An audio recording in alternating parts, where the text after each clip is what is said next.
Okay, so as people pop in, we'll get started once the registration numbers settle in for a bit, but thanks you everyone for coming in. We'll get started very soon.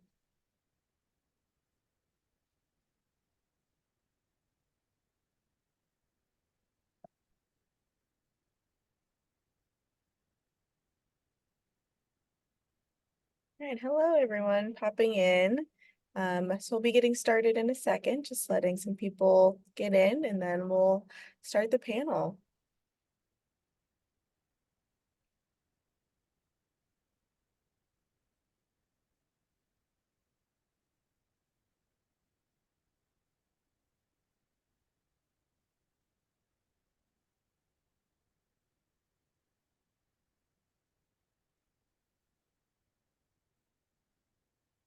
All right, we'll go ahead and get started as more people trickle in. But welcome everyone to the SAGE panel. My name is Kyla Fisher and I'm an admission counselor. I'll just be introducing Neva and then letting her take it away. But I just wanted to thank everyone for being in here today and for our panelists who will be sharing about their study abroad experiences. So thank you all so much for coming in, and I'll turn it over to Neva, the Director of Study Abroad. Hello, I'm Neva Barker, the Director of Study Abroad and Global Education. And we have student panelists who'll be joining us today. One student is just getting out of class and will be popping in shortly, our two students. But first I wanted to go over a little bit of information about how study abroad works at Scripps. Most people go abroad as juniors. They go abroad for 1 semester and they typically go on one of our already pre-approved programs. When it's a normal situation before the pandemic and we're building back up to that again, anywhere between 55 to 60% of the graduating class will have participated on a semester or a full year program abroad. And well, let me just add, study abroad includes programs in DC and other places in the US, so programs that are not on the campus of Scripps, but about 55 to 60% of each class incorporates that into their Scripps education. And we certainly hope it's something that you want to consider doing. Like I said, I have some returnees here, and one of our students is just currently in the process of applying to go abroad, so she could talk about what that process is like. So I'm going to let each of our students who are here now go ahead and introduce themselves and give you a little bit of information about their major, about the program where they studied, and perhaps something about how that might have how their courses counted towards major requirements or GEs, etc. And so take it away. Who did I say first? Momo. Hi everyone. I'm Momo. I use she, they pronouns. I'm a junior at Scripps. And I studied abroad in Tokyo, Japan through the CIE program. I went during my sophomore spring actually. So I did like a petition and went early. And let's see. I think so I was at a university, like a Japanese university, and I think one of my courses counted for one of my GEs, but since I'm a linguistics major and linguistics wasn't like a big field at the university, I kind of planned my whole schedule to do all of my major requirements here at Scripps during my other semesters. Yeah. Okay, Audrey. Hi, y'all. I'm Audrey. I use they, she pronouns. I am currently a junior at Scripps, and I studied abroad with the School for Field Study program in Patagonia in Chile.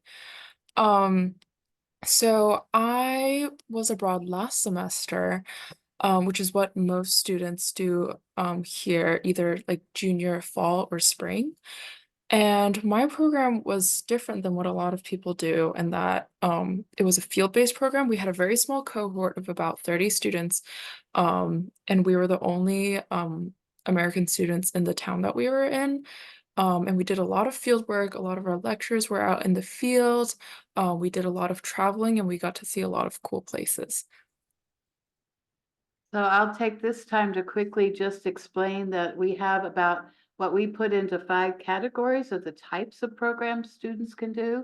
So one would be the university-based program, as Momo did, where you're basically just a regular student at a local university in classes with local students.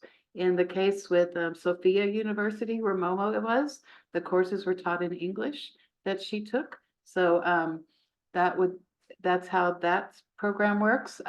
Audrey's program is what we call a community-based or field-based program. And these are programs that typically have a academic theme that they're pursuing. So all of the coursework is connected to that theme. And you take courses with this small cohort of US students, as Audrey mentioned. There's another type of program called center-based programs. These are for places where students could not have sufficient language to enroll at a university where they don't teach in English. So you need to have a background in the language for some university programs, but there are center-based programs with classes set up in English just for students from the US. So your cohort and the classes are all US students, and they have a size range from 40 students in a group to 1,500 students in the group. And so the amount of courses you can choose from varies slightly with that. Hi, Claire. We'll have you introduce yourself in a moment. And then we have what we call specialized programs. So these are programs where they may not be a field that's easy to get into in a university, or it's not offered in the community-based or center-based programs. So students can go and do a program focused on studio art, on theater, on music, math, computer science, creative writing. So there's some specialized programs that are make that possible. And then finally, we have some programs that are internship-based programs. And the internship is one of the courses, and then students take other seminar courses around the time that they are doing their internship. So those are the types of programs that students can do. And I will let Claire introduce herself. She was just able to join us from her class, fresh from class. Yes, I am coming from my French class. I'm Claire. I am a sophomore. I use she, her pronouns. I'm from Northern Virginia, and I'm a SAGE intern. So I've been around the office both last year and this year, and that's given me a really nice look into kind of like what's available and the study abroad process before I even started the application process, which I'm kind of like in the middle of right now.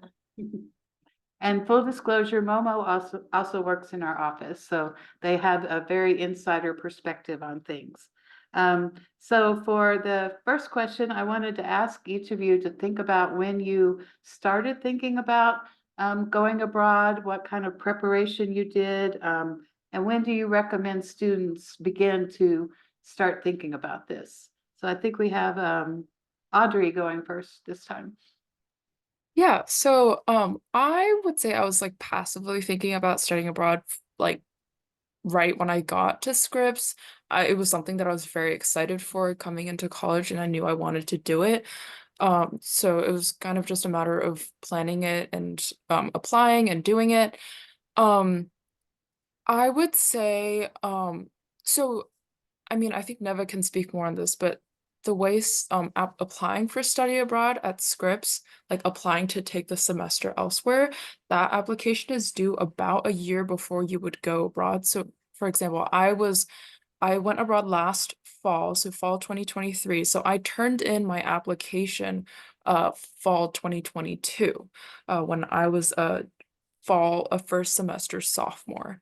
Um, so I think if you like keep your eyes peeled around campus, there are a lot of events that are happening. There are like opportunities to chat with students who have been abroad and and hear about their experiences.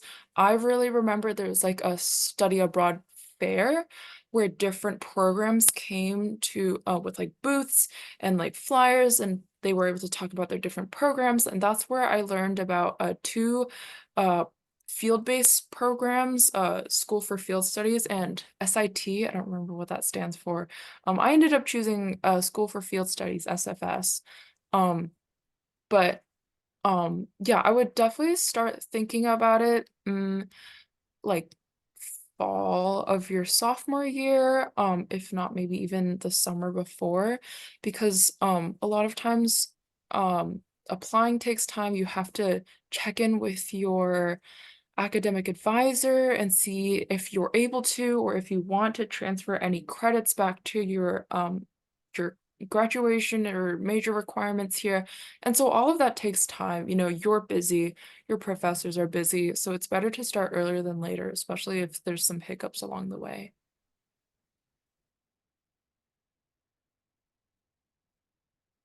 Well, Claire, do you want to talk about when you got started? Yeah, so sorry if it's loud. There's like always planes flying overhead. But I also started thinking about it like very casually pretty early, partially because I worked in the Sage office and partially just because I always knew it was something I wanted to do and I was really excited about it. Um and then I think like so I was like thinking about it. I am planning to be a French major or minor, and I was taking French classes, so I was always kind of thinking about a French speaking country. But then I think that like late this summer, early this fall, so like my sophomore fall, I started really thinking about like what program I might be interested in, whether I wanted to consider fall or whether I wanted to do spring, kind of making those decisions that I needed to start making in terms of my application process. Um, like Audrey said, the Sage Fair, we do one every year, and it's always a really great way to like talk to the people who work for those programs and like hear about what makes their program special, like directly from them. Um, and yeah, I think it's like never too early to start thinking about it, especially if like maybe you have your heart set on doing a program that is in a Spanish speaking country and you haven't learned Spanish yet, because Scripps does have some language requirements if you're studying in a country where you could learn the language at the 5 Cs beforehand. So especially if you think there might be language issues, it's good to start thinking about it pretty early, and that'll just give you more flexibility when the time comes to like actually choose a program. But yeah, so I'm in the process of trying to like talk to my advisor, make my grad plan, all of that stuff for my application now, and like I have plenty of time to do it, but it also like I could have started on it earlier and that would have given me even more time.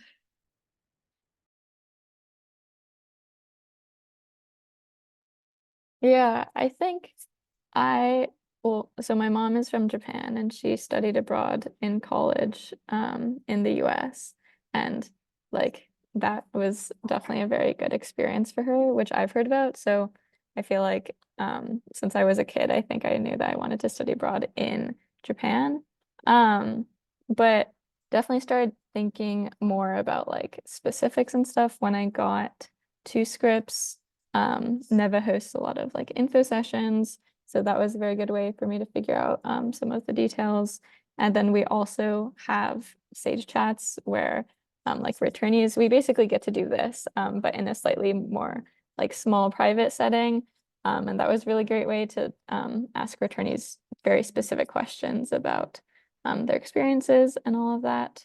Yeah, I think the other resource for me figuring out things was probably like YouTube.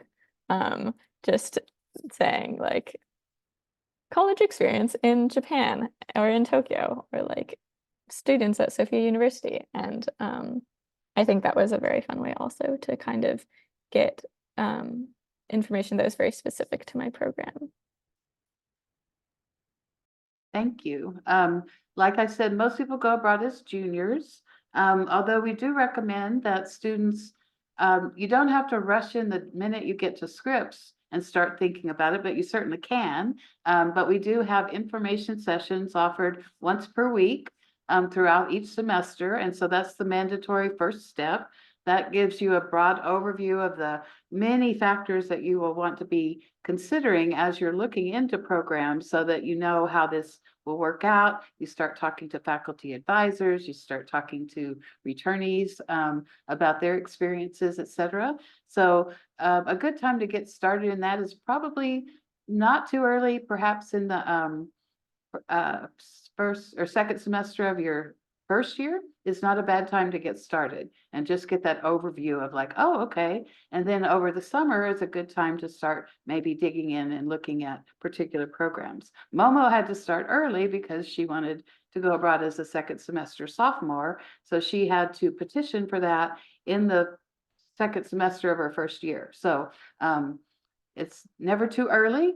It's almost never too late, but it gets to be a little bit hectic if you wait too long. So making it more just a part of your ongoing thought process as you're considering every semester when you pre-register for courses for the next semester is a good time to check in with your advisor, faculty advisor, and say, I'm trying to figure out when best to fit this in and get advice from them as well. So that's the typical process when students do this.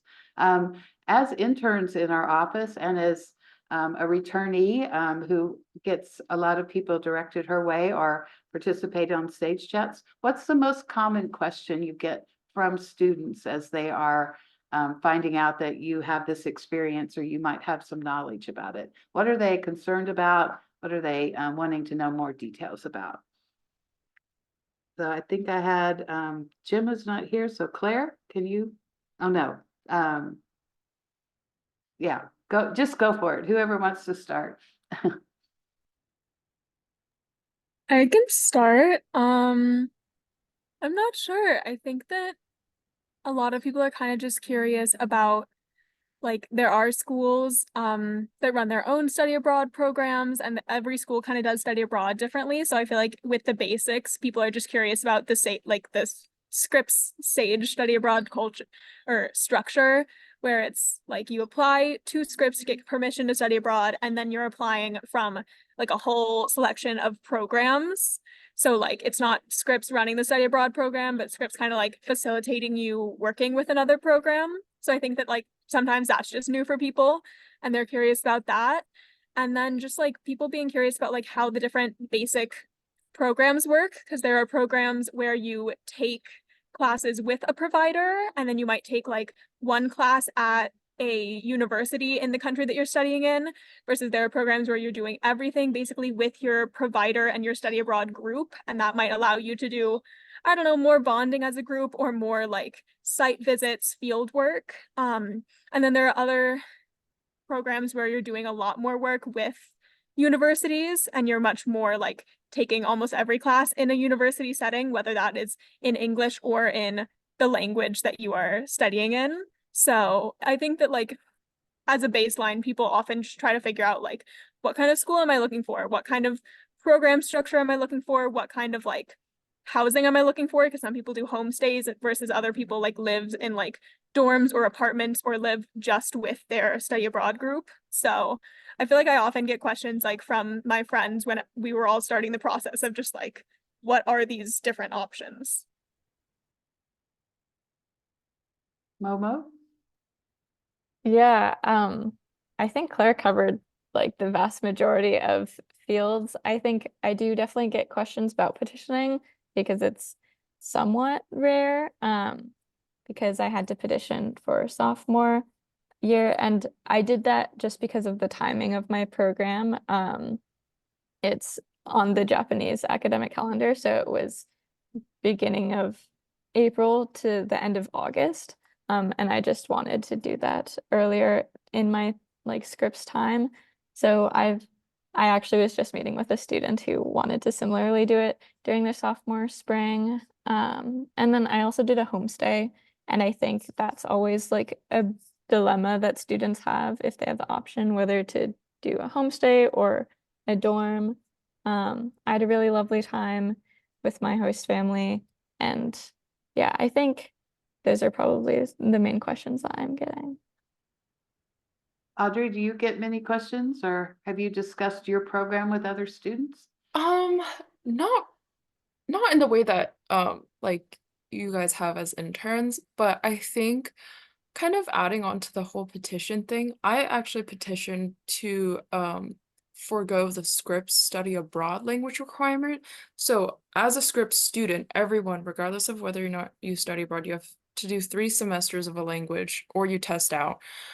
So I had already taken 3 semesters of Spanish, but Scripps study abroad as an office requires that if you're going to a language that is taught at at Scripps, then you have to have 4 semesters, I believe, something like that. But my program, everything was taught in English. So I didn't foresee having enough time to fit a 4th semester of Spanish into my schedule before studying abroad. So I petitioned for that, and that process was actually very easy. But again, like I mentioned before, it does take time. Like I had to contact the Spanish department head at Scripps, just, shot an email, but there was a lot of like back and forth to clarify things. Um, Another thing, not many people have asked about, but I think I wish I had thought about a little more beforehand was like community structure or social structures of the program before going abroad. I think like vaguely I knew that I was going to a small program, but I didn't really register how small it was actually going to be. So, like Claire mentioned, there's like different like ranges of things, whether it's university where you're just like in the throes of everyone and you're just like a person in the crowd, or like in my program where you are like you're just like in a tiny environment, and you're always together. Not to say that that was a bad thing. I think it was just kind of unexpected when reality hit when I was there. Not a bad thing, but a little bit of a challenge. There are different kinds of challenges with the programs. And just to clarify the language requirements, Scripps has the requirement or that students have for anyone studying in a French-speaking, German-speaking, or Spanish-speaking location that they have completed 4 semesters of the language, because in most cases, all of the coursework will be in that language, and you need that background in order to be successful. You are allowed to petition. The Spanish department has, Audrey, you'll be happy to know that the Spanish department has decided that students can go with 33 if they are not planning to major or minor in the language. You have to have 44 if you want to count anything abroad towards your major, but you can go abroad with 33 if the program allows it. So Audrey would not have to petition this year, but she did in her year. For the other languages we teach in Claremont, which includes Italian, Arabic, Japanese, Chinese, and Korean, students are expected to have 2 semesters before they go abroad, and then they can actually fulfill their foreign language general education requirement with a course while they're abroad to have that 3rd semester of the language. So that's what they're talking about when they mention the language requirements. I see there's 2 questions, and I'll just quickly address those. Yes, you can petition to go for more than 1 semester. The question was specific to the DC program plus an overseas program. It's definitely something, but it does require a petition, and it requires kind of working out a lot of the details to make sure that that works.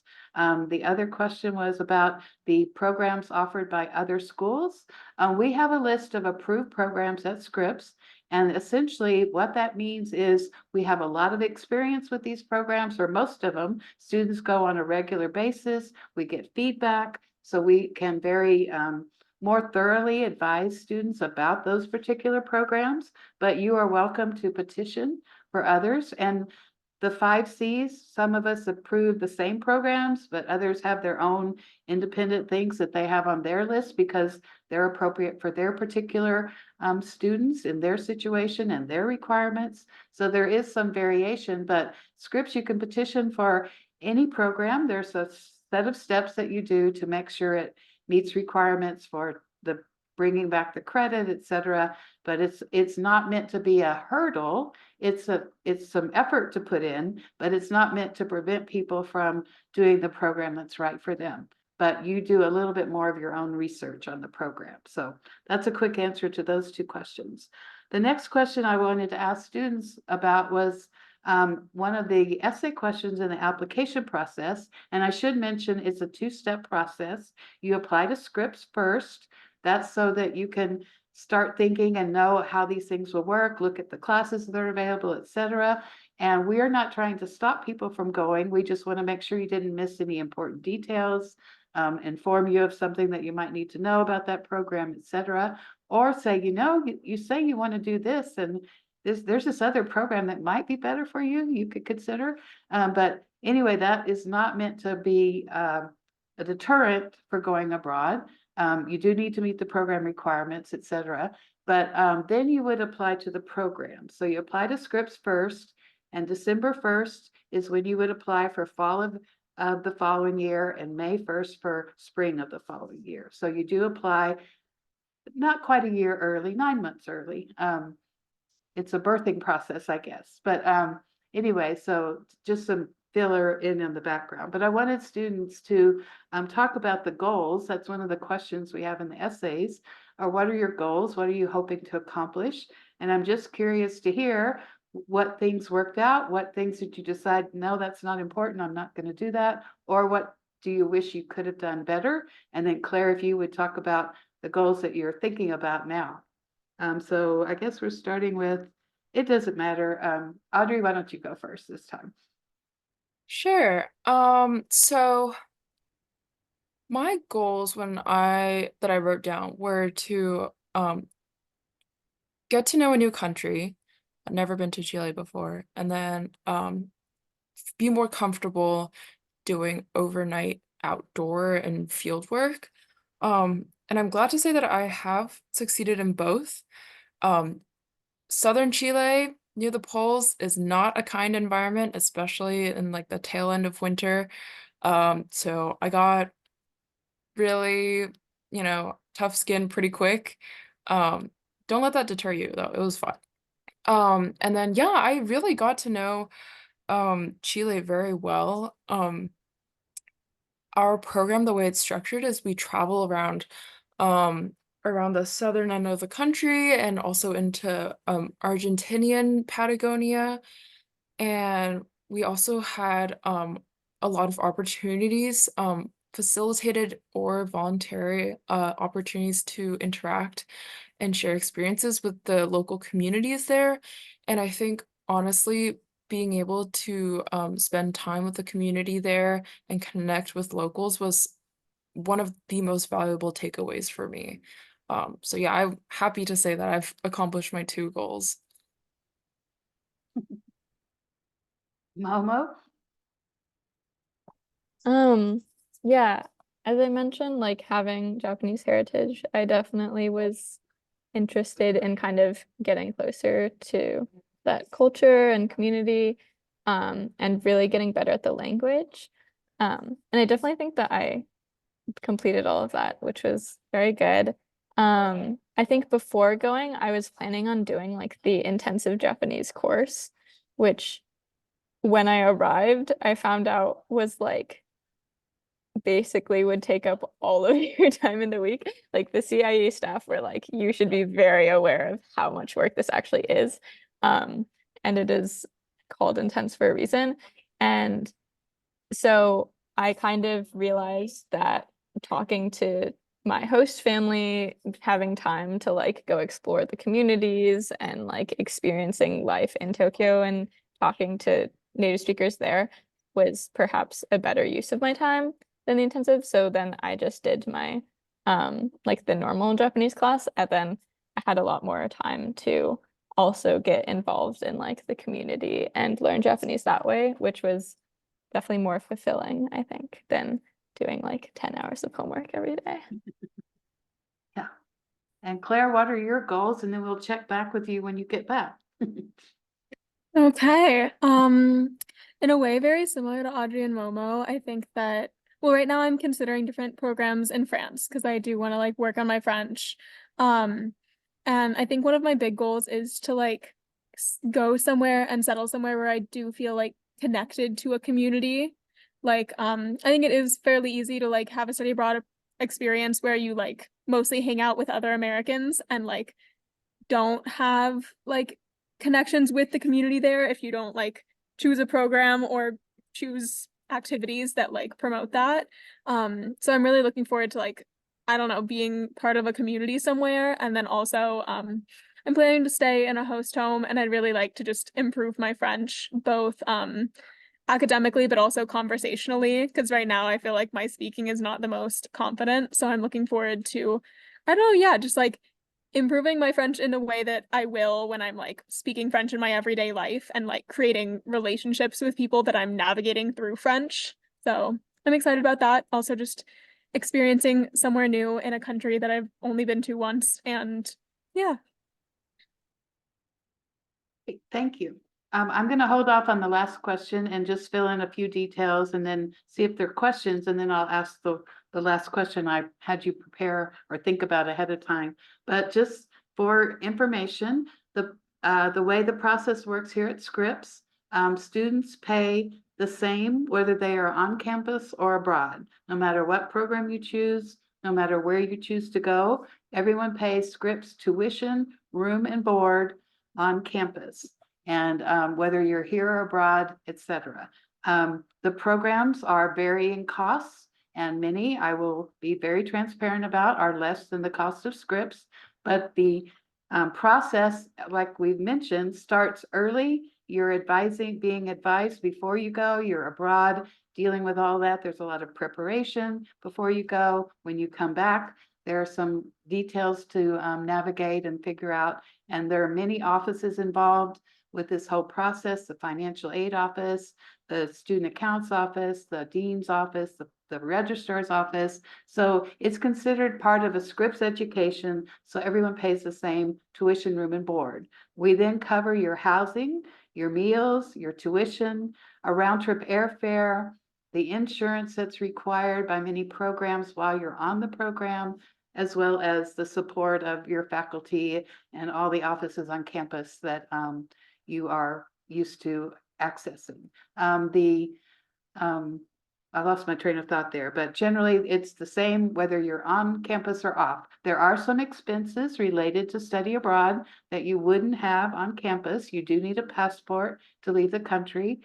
Some programs have a visa fee that allows you to be a student in that region and stay long enough to finish your program. You would have maybe some local transportation, because in most cases, housing, except for Audrey, most housing will be commuting to your program. So it could be a 15-minute walk, it could be a half an hour bus ride, it could be a 45-minute train ride, but that's what local students are doing. So you're fitting into that community in that way. So that is an expense. We do have some grant funding that we can help with the visa cost and with local transportation, but those other fees are things, passports, et cetera, that are not something that you have to be on campus. Additionally, you may need a physical exam before you go. You may need some shots depending on the country, what their requirements are for yellow fever in certain areas, et cetera. So those are things that you need to figure in your budget. But the biggest thing students spend their own money on while they're abroad is for their independent travel they do on weekends, et cetera. So every gift giving activity or opportunity, have people donate to your travel fund. It's a good plan to do. So I have a couple more questions in the chat. Someone's asking about the pre-med students. It's entirely possible to go abroad as a pre-med student. It is something that actually enhances your application to medical school, because over the US, only about 11% of students study abroad for a semester, and that's getting to be a smaller and smaller percentage. There are programs that are related to health care and other things that students have done that enhance their application to med schools. The pre-health advisor here at Scripps is someone you want to start with early. Let them know you're planning to study abroad and talk to your faculty advisor. But you can be an English major and be a pre-health major, pre-med student. So depending on the other courses that you need, et cetera. There's certain science courses you want to take early on: biology, the 2-semester biology, chemistry, organic chemistry, et cetera. You want to take those here, but you can fulfill other requirements, graduation requirements, et cetera, with a study abroad experience. So it's definitely doable, but I would advise those students to start really early to think about how they would fit this in. And the faculty at the colleges, Keck science faculty, are very supportive. All of the Scripps faculty are very supportive of helping you make this work. And the earlier you start talking about it, the easier it is to make it happen. I see another question is about testing out of languages.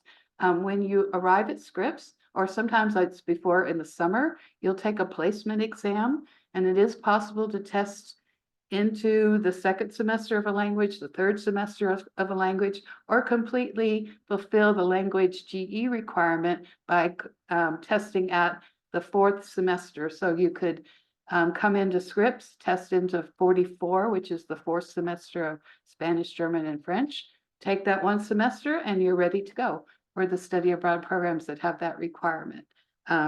But yes, you can test out of the language requirement, and that's information you'll get over the summer about when those placement tests happen. Let's see, it asks, are there advisors in the SAGE office? Yes, we have myself, Tressie Turkmani is my colleague, and Brandy Hart. We're the professional staff in the office. And then we have our wonderful interns. We actually have 8 interns. 3 of them are abroad this semester. And I don't know if it's a benefit to work in our office. It might make Claire's decision harder because she knows a lot more of opportunities, but whatever, it can be helpful to work in our office, and we welcome students applying to work in our office when you come first year. Someone is asking about financial aid. Financial aid all applies to your study abroad experience, just it's part of your award. There are, however, 2 components that are not eligible to be used abroad. So if you have a work study grant, that is only possible in the US. The financial aid office, I mean, in Claremont, actually, the financial aid office can work with you to navigate that and make some alternate arrangements. But some people, if it's not going to hurt your academic performance for the semester, you can try and earn more in your semester while you're on campus of the award, so that you are not having to replace as much of it. And then unfortunately, veterans benefits are only eligible for programs within the US, which we do have options in that area, but the veterans benefits cannot be portable for abroad. So financial aid is all possible, plus the programs, some of the programs have their own scholarships. So if you apply for a scholarship with CIEE or SFS or any program that you might choose, not all programs offer them, but when they do, if you receive a scholarship, we have students who receive $1,000, $2,000, that will be put as a credit on your student account. So it reduces what your family contribution would be for that semester. Another question about food allergies. Yes, this is something that can be accommodated. It might impact your choices. There are places where if you wanted to be vegan, can't happen in Mongolia. Sorry, but other programs can accommodate that. Host families are prepared in advance of how to accommodate particular allergies. Gluten-free, vegan, vegetarian options are possible, but some places it might be a little bit more of a challenge. So that's something we can talk about early. For gluten-free, we do have several students this semester who have gluten-free issues, and it's working out just fine. Oh, I just wanted to add to that thing about Sure. celiac. So when I was abroad, one of my roommates had celiac, and so in at least in my location in Chile, we had our own chef, like essentially a full kitchen staff for like our faculty who were teaching us and the administration staff and then all the students. So we had essentially like a fully staffed kitchen. And our chef was very accommodating. He he would have like a bowl of like gluten-free lasagna for like my roommate, or like dairy-free lasagna, and then there would be like the tray for everyone else. So some places, I would think possibly even smaller programs, could be considered to be more accommodating, or at least that was my experience. Yeah, and as long as they know in advance and they can prepare and find the right host family or right housing arrangements that will work for you. In many cases, students are purchasing their own groceries and preparing their own meals. So that would be easy for someone to prepare food and follow their dietary needs that way. So someone asked about housing. The fees you pay to Scripps cover your tuition, your housing, a meal arrangement. Some places, all the meals are provided, like Audrey's program, but others you might have to purchase lunch. You might have breakfast with your host family and some dinners, so you need money for a few dinners and lunches. Scripps provides you with a meal allowance based on what the program recommends for that location. So you'll get money either to purchase groceries, to eat in the local cafeteria or whatever it might be. So meals, housing, airfare, and tuition are all covered by what you pay to Scripps.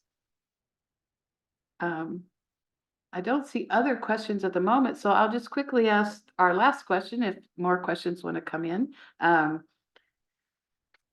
Is there any advice you'd like to share as returnees about things you wish you had known when you were deciding? You might have somewhat covered this before, but any other details you want to add? If there's something you want to share that you're really proud of accomplishing, you had your goals, but maybe there was something else that you're really like stoked that you were able to do something that you never thought you could do, etc. And then Claire, you can imagine. But Momo, do you want to go first? Yeah, something I want to add. I think um I think I didn't realize how much I would still feel like the support from Scripps while I was abroad. Specifically, like Neva mentioned, like I had the meal allowance and I was supported in that way through Scripps, but also like we have like a little letter writing campaign where all the students receive like handwritten letters from students abroad, and so receiving that is super sweet. There was like an earthquake, like a 7, I don't know how the scale works, but like a pretty decent earthquake during my time there, and like none of my friends heard from their colleges at all, but I remember like getting an email from Neva checking in with me and like the other person just like, how are you? And this was before I was working for Sage. This was just me being a Scripps student. So that was really, really nice, and I think made a big difference on my program. And one thing that maybe like advice for younger me is I think if you can find someone who's done your specific program before, that would be really helpful, because I like got to talk to a lot of returnees, but I didn't know someone who had specifically done CIE Tokyo. And it all worked out great, and like I was totally fine and figured it all out. But I think it's always good to have someone to talk to ask very specific questions. So if any of you are interested in CIE Tokyo, definitely reach out to me. But yeah, I think that's it. Oh my gosh. Okay, echoing what Momo said, but on the opposite set, like end of the spectrum. Like, I wish I had talked to someone who had gone on a SFS program just at all, like any of their locations. Ideally if it was like a Scripps student, someone I could talk to in person. Because I went in fully like blind. I had no idea what I was getting into. Like I remember I was looking over the packing list with Tressie, the Sage advisor who helped me, and I was like, oh my gosh, what am I getting myself into? Um, so yeah, I would have really appreciated being able to talk to someone, just like a really heart-to-heart, honest conversation, because there were a lot of things that I didn't expect in my program. But also, something I wish I had learned or I had taken advantage of earlier on during my application process was the Sage office itself. Um, I think I was kind of like blindly like swimming through the application. Like it's like I don't really know what's going on, but I'll just like do the next thing on the list. But I mean, yeah, like I said, I would like meet up with Tressie and we would like chat about like, okay, how are you feeling? Let's go through the list. Like, what are some things you need to do? And I definitely felt way more supported towards the end of my application process when I was more in contact with the Sage office than I was in the beginning. So, like they're not paying me to say this. I'm not affiliated with the Sage office. I just studied abroad, okay? But like take advantage of them, like really, because they know so much more than you do about studying abroad. Like, they've done this forever. Like the interns have been like in this. So like, yeah, I would have taken advantage of that more had I known how helpful it was. Claire, do you have any tips for maybe the application process itself, or? Kind of similarly, I feel like I've always been aware of it because I've just like been working for the Sage office since I started at Scripps. But I do think that like the Scripps community of returnees is just like incredibly helpful. Sage interns put on these things called Sage chats where returnees and people who are interested in studying abroad get together like in a living room at night and just kind of like chat about our experiences, and like people who are interested in whatever programs like ask questions, and like that is a great way to kind of like hear the great things and also the nitty-gritty and the like crazy experiences that people had abroad. So some people are like, this part of my program disappointed me, and it's so like nice to be able to hear that before you're like making this big decision, versus other people are like, oh, this is something that I wish I knew, and like this is something you should definitely pack or not pack.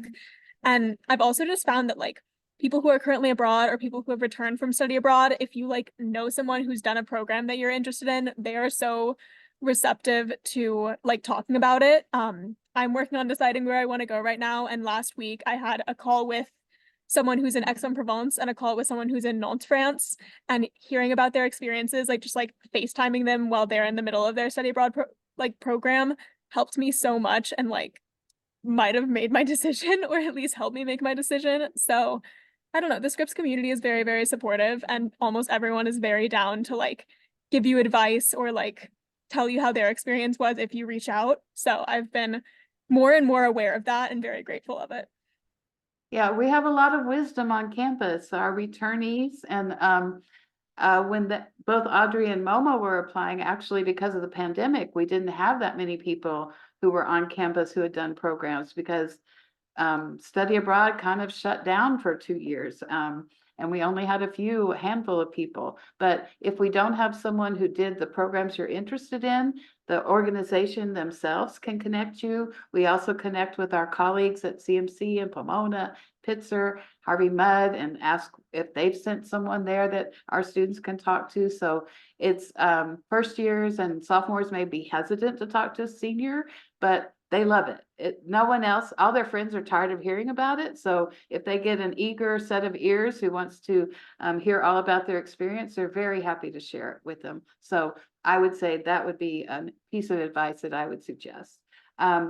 More questions? There are programs for every major at Scripps. If you have a very specific need, there may be only one program that works, but there are programs, or the petition process. We can help look for other opportunities that might work. And like I said, the petition is not meant to dissuade you or be a hurdle. It's just finding the right program for you. You can do a petition to go for more than one semester in 2 different locations, or to stay for a full year in one location. But it is a petition process because we want to make sure you can graduate on time. And so it matters how much your major department will allow you to count towards your major, et cetera. So a lot of things to work out. There are definitely majors, programs for biology majors. Most students do electives in their major while they're abroad. So your foundational courses you want to take on campus, but you can do certain things. Students have taken, there's a special, someone asked about veterinary science. There's a special course available in Ireland that pre-vet students have taken. Now, some things may not be eligible for credit at Scripps, so that's part of the process. It has to be appropriate in the liberal arts curriculum that we have. So if it's very pre-professional or whatever, it may not count at Scripps. But that course I mentioned in Ireland, students have taken it for credit on a transcript from Trinity University, but it won't count at Scripps. And that's something to know, that your credits do count as long as you get pre-approval. And that's part of the application process, is talking to the registrar, talking to faculty advisors about what can count. But that's an important part of the learning process. So we try to break this down so it's not too overwhelming all at once. And if you do get started and do it step by step, it's a little bit easier to fit into the rest of your requirements and things that you're dealing with on campus. There's a question about, do you have to stay with a homestay family? No. That is what certain programs offer. So certain programs require it, especially like we have a Hamilton program in France. Absolutely, they will not allow you to be on the program if you're not going to do a homestay.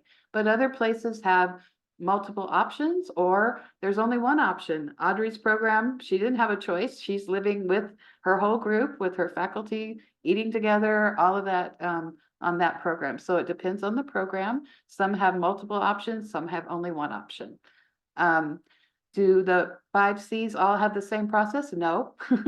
We're siblings, but we differ and we bicker and we get along most of the time, but all the different study abroad offices have slightly different procedures and policies. Like Scripps language requirement is not the same at Pomona and CMC. They do have language requirements, but it's different than Scripps. When you apply, their application deadlines are different, so that will vary.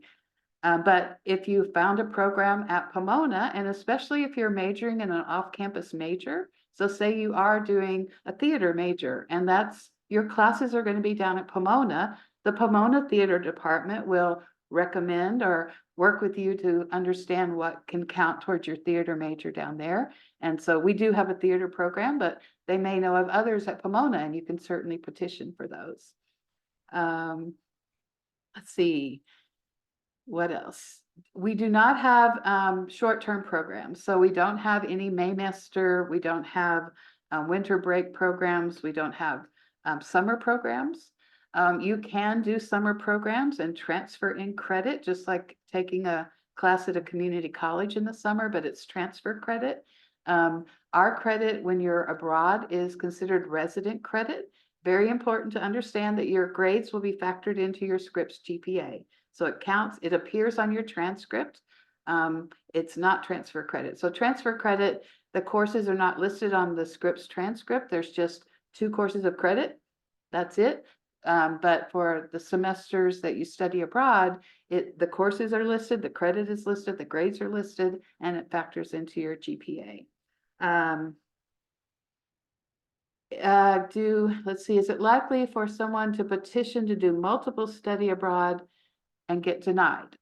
It depends. If it doesn't make sense for your major, if you're not going to graduate on time, it doesn't, I mean, how does it work? Will you get credit that you need so that you can graduate on time? So that's an important decision. We don't want anyone to say, I had to take an extra semester at Scripps because I studied abroad. That should never happen unless you totally fail while you're abroad. It has happened that someone has failed a class. No one's ever failed out of the semester, but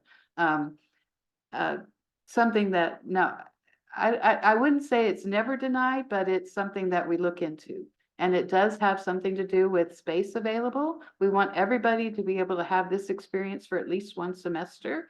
And if you going for a second semester causes some issue that someone else couldn't go, well, then maybe you would be denied for your second semester. But generally, so far, I can't think of anyone who's been turned down. A lot of students get approved to do 2 semesters and then decide, nope, actually 1 is fine. I want to come back. I've got this plan. I want to work with my faculty advisor on my thesis or whatever. So they self-select to not do more than 1 semester, even though they've been approved earlier.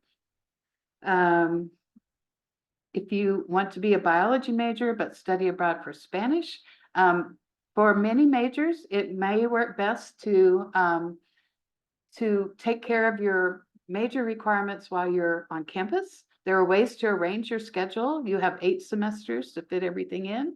And so maybe you can rearrange your schedule so that you can go abroad in a Spanish-speaking location and get credit towards biology. The program that Audrey did has the School for Field Studies, has some of their options that they have considered as biology electives, some of the seminars they do there, but that's a discussion to have with the biology department at Keck.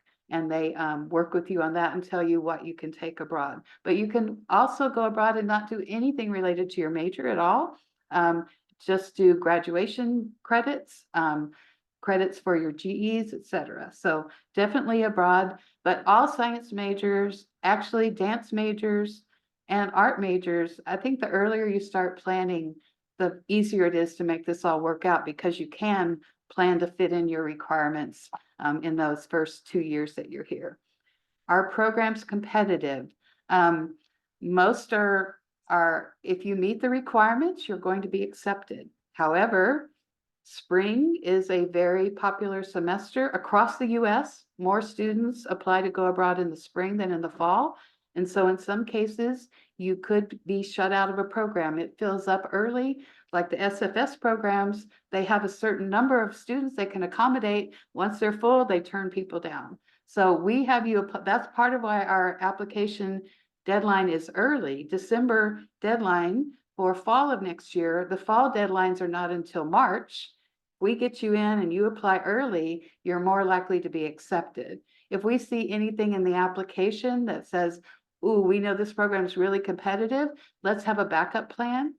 So we can work with you that way. But most people get into their approved program if they meet the requirements of the program, which may be language related, which may be a GPA requirement, and which may be some other preparatory courses that you need to have to be successful on that program.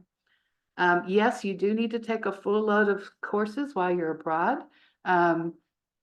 We want you to stay on track for graduation, and as an immigration status, as a student, you have to maintain a minimum level of enrollment.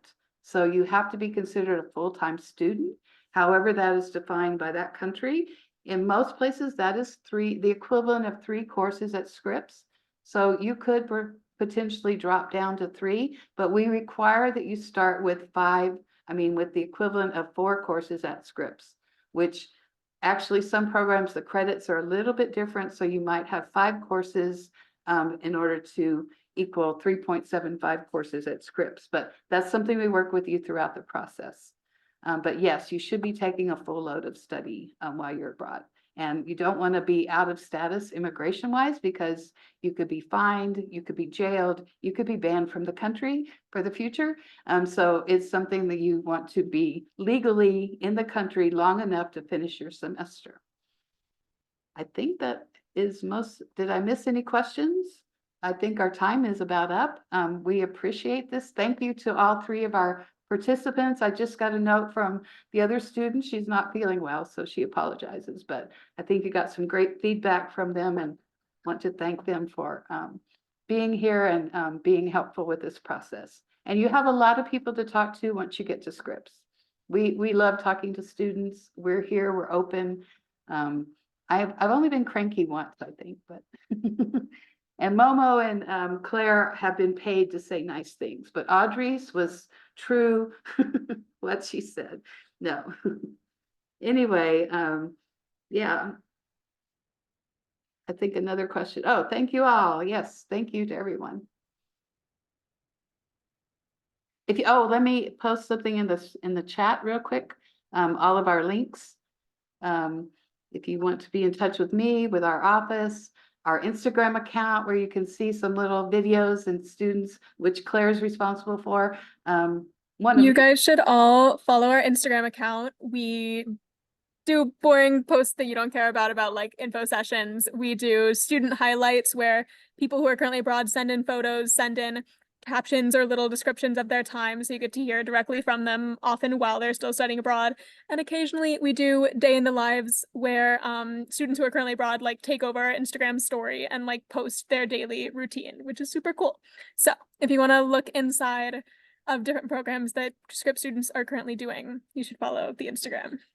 And on the main outside Scripps page, you can follow the student profiles, which is on the link I just added, that give you a little vignette of what students did on their programs, as well as our, what was the other thing I provided? The SAGE website. Our SAGE website is on the Inside Scripps page, but you can access the programs and a lot of detail about the program is available there even to non-Scripps people. So you can start looking at that now, and that link is in the chat.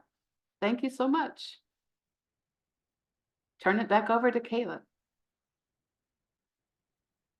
All right, yeah, thank you all so much for coming in, and this recording will be shared out to everyone who attended in about 2 days. So forward to that. But yeah, thank you panelists and thank you, Neva.